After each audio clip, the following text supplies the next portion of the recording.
పంతం నీదా నాదా హే 2025 ల కప్పు మాదే మాదే హే 2025 లో కప్పు మాదే నీ అవ్వ తగ్గేదేలే. ఆవరా యాసరేజ్ నువ్వు ఐపీఎల్ లో ఎన్ని కప్పులు కొట్టినవరా? నేను 2 కప్పులు కొట్టినారా.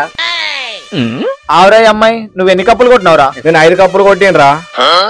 అవురా సిఎస్కే నువ్వు ఎన్ని కప్పులు కొట్టినవరా? నేనా 5 కప్పులు కొట్టినరా.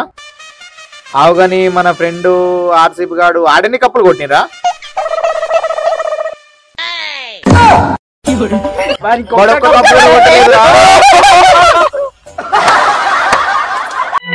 ఈసారి ఐపీఎల్ లో ఈసాల కప్పు నమ్దే. ఆవురా వాడు అంత కాన్ఫిడెన్స్ కొద్ది చెప్తుండు. ఈసారి ఐపీఎల్ ఆడు కప్పు కొట్టేటట్టున్నాడు. అంతే ఊరుతారా. అయినా వాడు ఐపీఎల్ లో కప్పు కొట్టినాక మాట్లాడదాం రా మనం. ఏదైనా మనం అందరం ఒకటేరా. అంతేరా.